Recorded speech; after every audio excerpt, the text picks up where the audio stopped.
नमस्कार। आज हम एक बहुत ही अहम और सच कहूं तो जरूरी मुद्दे पर गहराई से बात करने वाले हैं। जी। ये चर्चा आधारित है डॉक्टर समीर डालवी के विचारों पर। आप जानते ही होंगे, वो एक जाने माने डेवलपमेंटल पीडियाट्रिशियन है। हाँ, उनका काम काफ़ी महत्वपूर्ण है इस फील्ड में। बिल्कुल। तो हम बात करेंगे बच्चों के विकास, उनकी परवरिश, आज की बदलती पेरेंटिंग और हाँ, सफलता के असली मायने क्या हैं। और साथ में टेक्नोलॉजी का जो असर है, वो भी। हाँ, वो तो है ही। आजकल की ये जो टेक सेवी दुनिया है, इसकी चुनौतियां क्या है बच्चों के लिए। हमारा मकसद यही है कि डॉक्टर डालवी की इस बातचीत से वो खास बातें निकालें जो हमें समझने में मदद करें। कि वे बच्चों की सच्ची कामयाबी के लिए क्या चाहिए, क्या चीज़ मायने रखती है। सही। और ये आजकल पेरेंटिंग इतनी बदल क्यों गई है? क्या ये सॉफ्ट पेरेंटिंग जिसकी इतनी बात होती है, क्या वो सही है? सफलता क्या सिर्फ अच्छे नंबर लाना है? और ऑटिज्म, उसे हम कितना समझते हैं? और स्क्रीन टाइम का क्या, उसका सच क्या है। हाँ, स्क्रीन टाइम। तो इन्हीं सब पहलुओं पर आज हम एक गहरी नजर डालेंगे। बढ़िया। शुरू करते हैं। चलिए तो फिर शुरू करते हैं। सबसे पहले परवरिश। ये आजकल शायद सबसे बड़ी पहेली बन गई है, क्यों? हाँ, कह सकते हैं, बहुत कंफ्यूजन है। डॉक्टर दालवी 3 तरह के पेरेंटिंग स्टाइल्स का जिक्र करते हैं। एक तो वो जो शायद हमारे दादा दादी की पीढ़ी की थी, थोड़ी सख्त। हाँ, अनुशासन पर ज्यादा जोर। फिर हमारे माता पिता की पीढ़ी आई, जहाँ शायद थोड़ा मिला जुला था, प्यार भी सजा भी। हाँ, थोड़ा बैलेंस। और अब है ये आज की पेरेंटिंग, जिसे सॉफ्ट पेरेंटिंग भी कहते हैं। लोग कहते हैं इसमें बच्चों को डांटना भी मुश्किल है, ना कहना भी मुश्किल है। इसके बारे में डॉक्टर डालवी क्या सोचते हैं? क्या ये काम करती है, ये सॉफ्ट पेरेंटिंग? देखिए, ये एक बहुत जरूरी सवाल है। सॉफ्ट पेरेंटिंग का जो मतलब निकाला जाता है ना अक्सर, कि बच्चे को कभी मना मत करो, डांटो मत। हाँ, हर जिद पूरी करो। हाँ, तो डॉक्टर डालवी इस अप्रोच को लेकर थोड़ी चिंता जरूर जताते हैं। उनका मानना है कि बच्चों के लिए सीमाएं तय करना, उन्हें सही गलत बताना, ये तो जरूरी है। ओके। लेकिन, और ये लेकिन बहुत बड़ा है, शारीरिक दंड, मार पिटाई, वो पूरी तरह से बिल्कुल गलत और अस्वीकार्य है। पूरी तरह गलत? क्यों? कुछ लोग तो मानते हैं कि एक आध बार तो की सजा जरूरी होती है, बच्चा डर से ही सीखता है। डॉक्टर डालवी का तर्क यहाँ बहुत साफ है। मान लीजिए, वही उदाहरण लेते हैं, पेंसिल वाला। हाँ। बच्चा दोस्त की पेंसिल ले आया स्कूल से। अब आपने उसे पीटा, तो बच्चे के दिमाग में क्या कनेक्शन बना? पेंसिल लाना और मार खाना, इसमें कोई लॉजिक है? नहीं, लॉजिक तो नहीं है। बिल्कुल। वो ये नहीं सीख रहा कि चोरी करना या बिना पूछे चीज लेना गलत है। वो बस ये सीख रहा है कि अगर पकड़ा गया तो दर्द होगा। तो वो डरेगा या शायद चालाकी सीखेगा कि अगली बार कैसे ना पकड़ा जाऊं। या फिर वो इतने सदमे में जा सकता है कि बात ही बिगड़ जाए। सही व्यवहार तो नहीं सीखा ना। सही बात है। तो फिर अगर मारना नहीं है और बहुत ज्यादा नरमी भी ठीक नहीं, तो बीच का रास्ता क्या है? मतलब वो पेंसिल वाले केस में क्या करना चाहिए? डॉक्टर डालवी एक संतुलित बातचीत वाले तरीके की बात करते हैं। बच्चे को चोर का ठप्पा मत लगाइए, सजा मत दीजिए, पहले बात कीजिए शांत होके। हाँ, शांत होके पूछिए, बेटा ये पेंसिल तुम्हारे पास कैसे आई, तुम क्यों लाए इसे? हाँ। हो सकता है वो कहे मुझे बहुत अच्छी लगी। हाँ। तो यहाँ मौका है सहानुभूति सिखाने का। आप पूछ सकते हैं, जरा सोचो तुम्हारे दोस्त राज को कैसा लगा होगा जब उसे अपनी पेंसिल नहीं मिली होगी। अच्छा, दूसरे के नजरिए से सोचना। बिल्कुल। एम्पैथी। फिर बात आती है संवाद और प्रॉब्लम सॉल्विंग की। आप कह सकते हैं, अगर तुम्हें इतनी ही पसंद थी तो तुम राज से पूछ सकते थे, या मुझसे कह सकते थे कि माँ मुझे ऐसी पेंसिल चाहिए। हाँ, सही तरीका सिखाना। हाँ, अपनी इच्छा जाहिर करने का सही तरीका। और आखिर में जाहिर है, पेंसिल वापस करने को कहना, शायद माफी मांगने के लिए भी कहना। और इसी से जुड़ी एक और दिलचस्प बात, डॉक्टर डालवी कहते कि बच्चों को थोड़ी निराशा झेलने देना जरूरी है। ये सुनने में थोड़ा अजीब नहीं लगता? हाँ, लगता है, लेकिन ये बहुत महत्वपूर्ण बात है। आजकल हम क्या करते हैं, बच्चे की जिंदगी से हर कांटा निकालने की कोशिश करते हैं। हाँ, कोई तकलीफ ना हो उसे। बिल्कुल, कुछ मांगा फौरन हाजिर। डॉक्टर डालवी कहते हैं, ऐसा करके हम अनजाने में उसकी जिंदगी आसान नहीं, मुश्किल बना रहे हैं। मुश्किल? कैसे? क्योंकि असल जिंदगी में तो निराशा मिलती ही है ना? खिलौना टूटता है, दोस्त खेलने नहीं आता, परीक्षा में नंबर कम आते हैं। हाँ, ये तो होता है। अगर बच्चे ने कभी छोटी मोटी निराशा झेली ही नहीं, उसे हैंडल करना सीखा ही नहीं, तो वो बड़ी मुश्किलों का सामना कैसे करेगा? उसमें वो लचीलापन, जिसे अंग्रेजी में रेजिलियंस कहते हैं, वो कैसे आएगा? ये बात तो वाकई सोचने वाली है। रेजिलियंस। अच्छा, परवरिश से आगे बढ़ते हैं। सफलता। हम अक्सर सोचते हैं बच्चा पढ़ने में तेज हो, क्लास में फर्स्ट आए, मतलब जीनियस है। हाँ, वो बॉर्न जीनियस वाला आइडिया। हाँ, तो क्या डॉक्टर डाल्वी मानते हैं कि यही सफलता की गारंटी है? बिल्कुल नहीं। वो इस विचार को पूरी तरह चुनौती देते हैं। उनका मानना है कि ठीक है, कुछ बच्चों में जन्मजात प्रतिभा हो सकती है, जिसे नेचर कहते हैं, लेकिन उससे कहीं ज्यादा महत्वपूर्ण है परवरिश, माहौल यानी नर्चर। कोई बच्चा कितना भी ज़हीन क्यों ना हो, अगर उसे सही माहौल नहीं मिला, जैसे अगर उसमें वही रेजिलियंस नहीं है, अगर वो लोगों के साथ घुल मिल नहीं सकता, टीम में काम नहीं कर सकता, अपनी बात ठीक से कह नहीं सकता, तो उसकी अकेली प्रतिभा क्या करेगी? मतलब अकेली प्रतिभा काफी नहीं है? बिल्कुल नहीं। डॉक्टर डाल्वी कहते हैं उन्होंने कई तथाकथित जीनियस बच्चों को जिंदगी में बहुत संघर्ष करते और यहां तक कि असफल होते हुए देखा है। तो फिर अगर सिर्फ तेज दिमाग या अच्छे ग्रेड्स ही सब कुछ नहीं है, तो असल सफलता के लिए क्या जरूरी है? क्या कहते हैं डॉक्टर डाल्वी? उनका एक बहुत सीधा लेकिन गहरा मंत्र है, serve to succeed. Serve to succeed? हाँ, यानी सफल होने के लिए दूसरों की सेवा करना सीखो, उनकी मदद करना सीखो। और ये कोई बड़ी बड़ी फिलॉसफी की बात नहीं है। अच्छा। इसकी शुरुआत घर से होती है। क्या बच्चा घर के छोटे मोटे कामों में हाथ बटाता है, अपने भाई बहन की मदद करता है, कोई मेहमान आया तो पानी पूछता है? क्या उसमें स्वाभाविक रूप से दूसरों की जरूरत समझने और मदद करने की इच्छा है? ये गुण बचपन से डालना? हाँ, बचपन से विकसित करना जरूरी है। यही है सर्व टू सक्सीड का आधार। ये तो काफी अलग सोच है। और वो कुछ खास इंसानी क्षमताओं की भी बात करते हैं ना, जो हमें जानवरों से अलग बनाती हैं? हाँ बिल्कुल। वो 4 मूलभूत क्षमताओं पर बहुत जोर देते हैं, जो इंसान होने के नाते हमें होनी चाहिए और सफलता के लिए जरूरी हैं। कौन सी हैं वो 4? पहली है डिलेड ग्रेटिफिकेशन, मतलब तुरंत मिलने वाले मजे या संतुष्टि को टालने की क्षमता। जैसे अभी टीवी देखने के बजाय पहले होमवर्क खत्म करना, या पॉकेट मनी बचाकर कोई बड़ी चीज खरीदना। ये आत्मनियंत्रण सिखाता है। ओके। और दूसरी है रैशनल थॉट, तर्कसंगत सोच। चीजों को सिर्फ ब्लैक एंड व्हाइट में ना देखना, भावनाओं में बहकर फैसले ना लेना, अलग अलग पहलुओं को समझना। ठीक है। तीसरी कम्युनिकेशन, संवाद। अपनी बात असरदार तरीके से कहना और दूसरों की बात ध्यान से सुनना और समझना।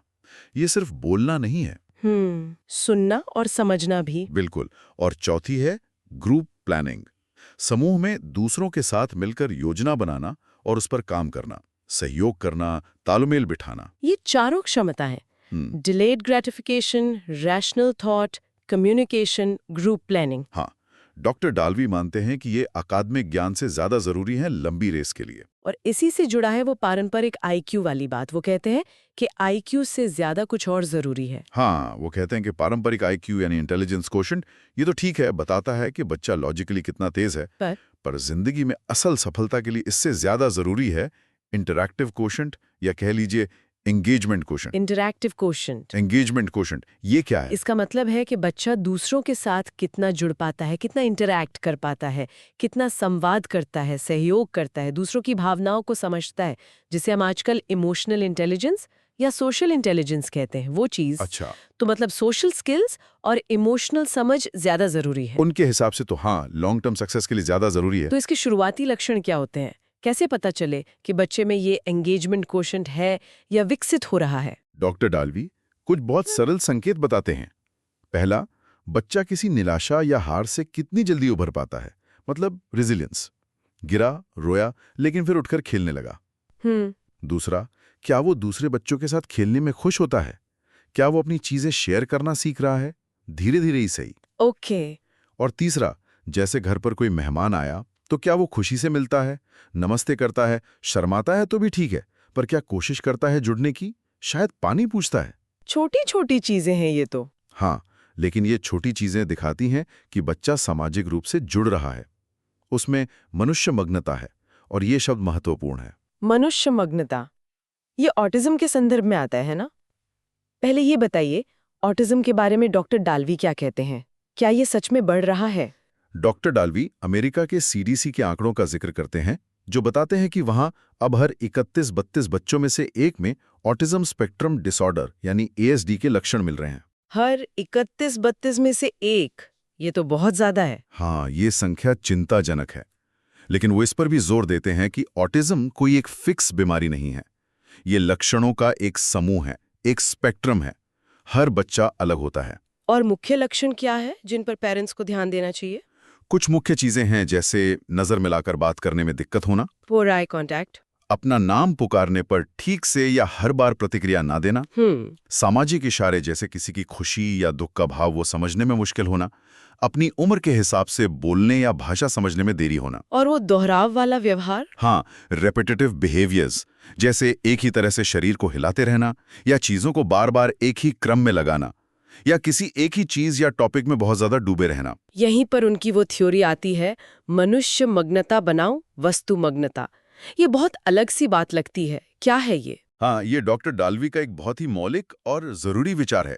उनका मानना है कि इंसान जन्म से मनुष्य मग्न होता है, मतलब हमारा स्वाभाविक झुकाव इंसानों की तरफ होता है। कैसे? बच्चा पैदा होता है, वो माँ के चेहरे को देखता है, उसकी आवाज सुनता है, उसके हाव भाव कॉपी करने की कोशिश करता है। वो सीखता है, रोने से माँ आती है, मुस्कुराने से माँ मुस्कुराती है। ये सब क्या है? Social learning. बिल्कुल, इंसानी संपर्क से सीखना। इसी से वो इशारे समझता है, फिर बोलना सीखता है, संवाद करना सीखता है। ये नॉर्मल डेवलपमेंट है। लेकिन वस्तुमग्नता क्या है फिर? वस्तुमग्नता तब होती है जब बच्चे का ध्यान इंसानों से हटकर चीजों यानी वस्तुओं पर ज्यादा चला जाता है। चीजों पर? मतलब खिलौनों पर? खिलौनों पर या किसी भी चीज के पैटर्न पर, उसकी मूवमेंट पर, जैसे पंखे का घूमना, गाड़ी के पहियों का घूमना, पानी का टपकना, दीवार पर ईंटों की गिनती करना।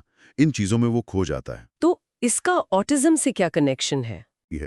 वो पैटर्न पहचानने में शायद बहुत तेज हो जाए। हाँ, सुना है ऑटिज्म वाले बच्चे मैथ्स या पैटर्न में अच्छे होते हैं। हो सकते हैं, लेकिन क्योंकि उनका ध्यान इंसानों पर, इंसानी संवाद पर, भावनाओं पर नहीं है, इसलिए वो चीजें पीछे रह जाती हैं। सामाजिक कौशल, भाषा का विकास, भावनात्मक समझ। और यही लक्षण हमें ऑटिज्म स्पेक्ट्रम में दिखते हैं। तो क्या आप कह रहे हैं कि ये जेनेटिक नहीं है या माहौल का ज्यादा रोल है? देखिए, जेनेटिक्स की भूमिका हो सकती है, एक प्रीडिस्पोजिशन, एक प्रवृत्ति हो सकती है, लेकिन डॉक्टर डाल्वी माहौल और परवरिश पर बहुत ज्यादा जोर देते हैं। माहौल मतलब आज के एकल परिवार, पहले बड़े संयुक्त परिवार होते थे, पड़ोस होता था, समुदाय होता था।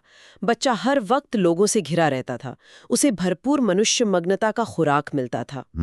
आज वो कम हो गया है और ऊपर से आ गया है स्क्रीन टाइम, तो बच्चा इंसानी संपर्क से कटकर और ज्यादा वस्तुमग्न हो रहा है।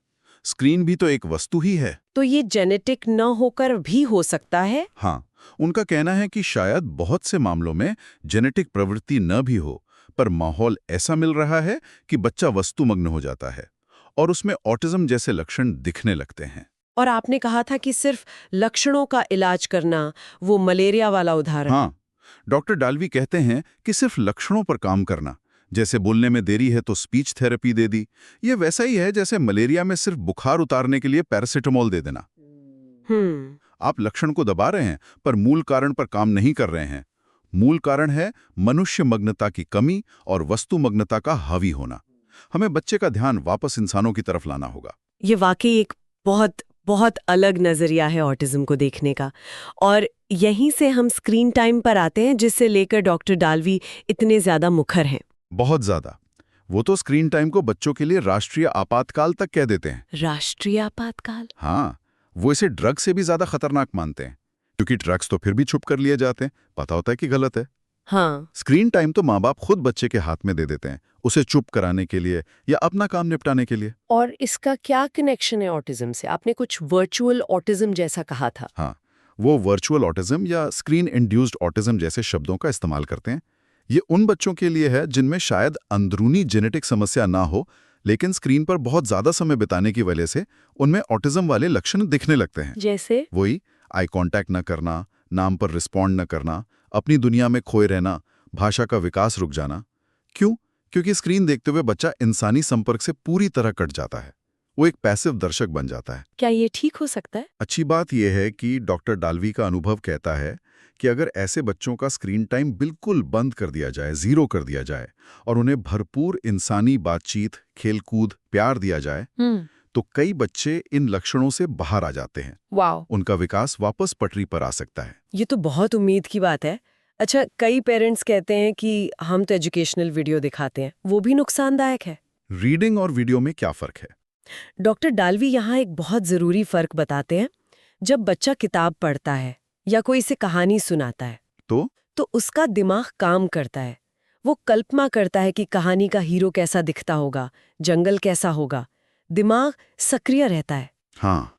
लेकिन जब वो स्क्रीन पर वीडियो देखता है तो सब कुछ बना बनाया उसकी आंखों के सामने होता है। कल्पना की जरूरत बहुत कम हो जाती है। दिमाग एक तरह से निष्क्रिय हो जाता है। अच्छा, हालांकि वो ये भी मानते हैं कि अगर वीडियो देखने के बाद उस पर बच्चे से बात की जाए, सवाल पूछे जाएं, चर्चा हो, तो वो फायदेमंद हो सकता है। लेकिन सिर्फ स्क्रीन के सामने बिठा देना, वो ठीक नहीं। और भविष्य की टेक्नोलॉजी, एआई आ रहा है, वीआर यानी वर्चुअल रियलिटी है, उसको लेकर वो क्या सोचते हैं? उसको लेकर तो वो और भी ज्यादा गंभीर चिंता जताते हैं। उनका डर है कि एआई और खास तौर पर वीआर बच्चों की वास्तविकता और कल्पना के बीच की जो महीन रेखा होती है, उसे पूरी तरह मिटा सकते हैं। कैसे? सोचिए, बच्चा वीआर हेडसेट पहनकर घंटों एक ऐसी दुनिया में है जो बिल्कुल असली जैसी दिखती है, पर है नहीं। उसका असली दुनिया, असली इंसानों, असली धूप हवा से संपर्क कट गया।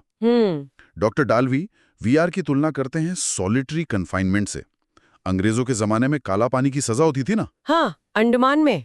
जहां कैदी को बिल्कुल अकेला रखा जाता था।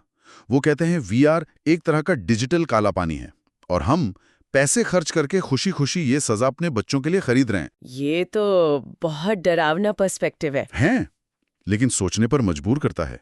तो अगर स्क्रीन टाइम इतना बुरा है और ये वीआर वगैरह और भी खतरनाक हो सकता है, और दूसरी तरफ सामाजिक जुड़ाव इतना जरूरी है, तो समाधान क्या है, खासकर आजकल की जिंदगी में जहां पेरेंट्स के पास वक्त भी कम है? डॉक्टर डालवी एक बहुत ही, मैं कहूँगा, क्रांतिकारी सुझाव देते हैं। क्या? वो कहते हैं कि स्कूलों को बदलना होगा, खासकर प्री प्राइमरी स्कूलों को। उन्हें सिर्फ ABCD या 1 2 3 सिखाने की जगह नहीं होना चाहिए। तो फिर क्या होना चाहिए? उन्हें बच्चों के लिए नया पड़ोस बनना चाहिए। एक ऐसी जगह जहां बच्चे सबसे पहले वो 4 जरूरी चीजें सीखें: delayed gratification, rational thought, communication और ग्रुप प्लानिंग। मतलब सामाजिक और भावनात्मक कौशल पहले। हाँ, समूह में काम करना, अपनी बारी का इंतजार करना, शेयर करना, दूसरों की भावनाओं को समझना, तर्क करना, बातचीत करना, ये सब पहले। जैसे फिनलैंड वगैरह में होता है शायद। बिल्कुल। फिनलैंड जैसे देशों में जहां शिक्षा को बहुत सफल माना जाता है, वहां छोटे बच्चों पर एकेडमिक बोझ नहीं डाला जाता। पहले इन्हीं लाइफ स्किल्स पर जोर होता है। वो कहते हैं कि अगर ये नींव मजबूत हो गई तो पढ़ना लिखना तो बच्चा बाद में आसानी से सीख ही लेगा। तो स्कूलों की भूमिका बहुत बड़ी है, और घर पे पेरेंट्स क्या करें संक्षेप में? घर पर वही मूल मंत्र, मनुष्य मग्नता बढ़ानी है। बच्चों के साथ वक्त बिताएं, खेलें, बातें करें, कहानी सुनाएं, साथ में खाना खाएं, उन्हें घर के कामों में शामिल करें। और स्क्रीन टाइम? उसे कम करें, बिल्कुल बंद कर सकें। छोटे बच्चों के लिए तो सबसे अच्छा। अगर दें भी तो साथ में देखें, उस पर बात करें। और सबसे जरूरी, खुद भी स्क्रीन से थोड़ा दूर रहें। बच्चे देखकर सीखते हैं। तो इस पूरी गहरी चर्चा का निचोड़ क्या है? डॉक्टर डालवी के विचारों से हमने परवरिश, सफलता, ऑटिज्म, टेक्नोलॉजी, सब पर बात की। मुख्य संदेश क्या लेकर जाएं हम? मेरे ख्याल से मुख्य संदेश यही है कि बच्चों की सच्ची सफलता और खुशी सिर्फ उनकी अकादमिक डिग्रियों या जन्मजात टैलेंट में नहीं है। तो किस में है? असली नींव है सहानुभूति में, लचीलापन में, दूसरों की मदद करने की भावना में, सर्व टू सक्सीड में, और सबसे बढ़कर लोगों से जुड़ने की क्षमता में, उसी मनुष्य मग्नता में। ये मानवीय गुण ज्यादा जरूरी है। हाँ, यही गुण उन्हें जिंदगी की असली चुनौतियों का सामना करने और एक भरा पूरा संतुष्ट जीवन जीने में मदद करेंगे।